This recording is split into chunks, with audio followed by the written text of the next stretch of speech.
आपने यूज किया शब्द कि जश्न। किस बात का जश्न? 9 साल में किस बात का जश्न? जो 2014 के पहले वादा किया गया था कि सबको 15 लाख रुपए मिलेंगे, किसानों की आय दुगनी होगी, 2 करोड़ नौकरियां हर साल मिलेंगी। अगर ये वादे पूरा न करने के बाद भी कोई आदमी जश्न मना सकता है और जश्न शब्द का उपयोग कर सकता है तो मुझे हंसी आती है।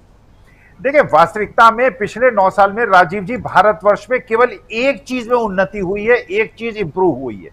वो हुआ है सामाजिक विद्वेष, आपस में घृणा, आपस में जहर, एक दूसरे की विद्वेष के अंदर बढ़ा है, जो मैंने अपनी 71 साल की उम्र में जो पहले नहीं देखा वो पिछले 9 साल में देखा है। आपस के अंदर आप सोचिए, कोई भी हेड ऑफ द फैमिली होता है, वो क्या चाहता है? क्लास में टीचर क्या चाहता है? राजा अपने राज्य में क्या चाहता है? कोई अफसर अपने मातहत कर्मचारियों के बीच में क्या चाहता है? वो चाहता है शांति, सद्भाव, समभाव हो, आपस में झगड़े ना हो, ऑर्गेनाइजेशन का नुकसान ना हो। पहली बार विश्व में हमने देखा था, जर्मनी में स्थिति देखी थी, कोई राजा अपने माताओं के माध्यम से ये कोशिश करे कि विद्वेष बढ़े, और विद्वेष बढ़े तो उसका साम्राज्य कैसे सुखी हो सकता है? लॉर्ड क्लब में वो देश कैसे, वो जो ऑर्गेनाइजेशन है वो कैसे सुखी हो सकती है राजीव जी? तो 9 साल के अंदर आपकी जीडीपी लगातार गिरती रही, कैसे कैसे आपने निर्णय लिए, जनता को बार बार आपने लाइन पे लगा दिया। नौकरियों की स्थिति बुरी है, व्यापारियों की स्थिति बुरी है, युवाओं की स्थिति बुरी है, किसानों की स्थिति बुरी है। आप निरंकुशता को थोपना चाहते हैं। अब एक नया शब्द आ गया, वो राजदंड। अरे महाराज, जिस समय वो राजदंड की आप बात करते हैं, नेहरू जी को बहुत सारी गिफ्ट मिली थी, उसमें वो भी एक गिफ्ट थी, और वो गिफ्ट उस समय मिली थी जबकि देश में संविधान नहीं था। आज देश में संविधान है।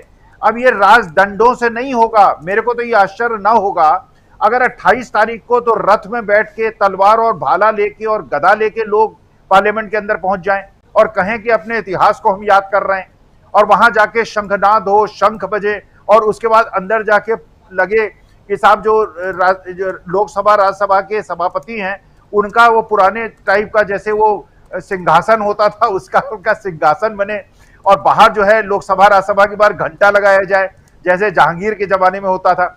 अरे अगर इतिहास में आपको जाना है, अरे में जाना है 21वीं शताब्दी में।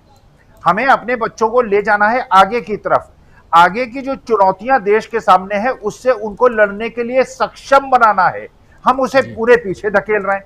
तो ये उत्सव किस बात का मना रहे हैं? ये कौन सा उत्सव है? ये किस बात का जश्न है? वास्तविकता में एक बात कह के मैं अपनी बात खत्म करूंगा, अतिशयोक्ति मत मानिएगा इसको। जब हनुमान जी लंका जा रहे थे मैया सीता की रक्षा करने के लिए, उनको भी रोकने का बहुत प्रयास हुआ था। उनको भी तरह तरह के राक्षसों ने और दैत्यों ने रोकने का प्रयास किया था।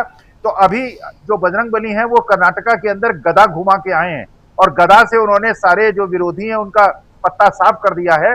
तो जो ये राहुल गांधी जा रहे हैं अमेरिका के अंदर, वहां पे किस प्रकार से उनका वेट हो रहा है और एक एक शब्द को सुना जा रहा है। और एक तरफ हमारे महाराज गए ऑस्ट्रेलिया के अंदर, और हमारे 5 स्टेट की यूनिवर्सिटीज को और स्टूडेंट्स को बैन कर दिया कि वहां नहीं ले जाएंगे। और जिस प्रकार के वहां पे लोग, जिस प्रकार से उनको प्रश्न चिन्ह में खड़ा कर दिया गया है, तो मैं तो विश्व के जितने बड़े बड़े नेता हैं उनसे निवेदन करूंगा कि महाराज, अपनी कुर्सी अगर आपको बचानी है तो कम से कम गले पड़ने की प्रक्रिया से बचें। राजीव।